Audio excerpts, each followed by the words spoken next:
আসসালামু আলাইকুম। দেখেন আপনাদের ছাদে নিয়ে আসছি সেই আমার করল্লা গাছে।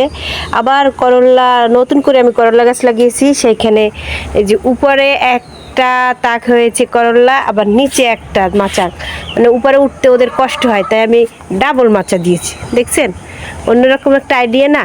একটা মাচা উপরে একটা মাচা নিচে। সেই করল্লা গাছে দেখেন আমার করল্লা হয়েছে। এই গরমে করল্লা যে কি দাম দেখছেন। এই ও মা, পেকেও গেছে এর মধ্যে, না পোকায় ধরছে, পোকায় ধরছে। এই যে এইটা হলো নিচের মাচা। এই যে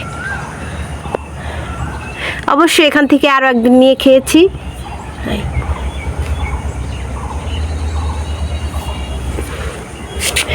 অনেক হবে এখনো।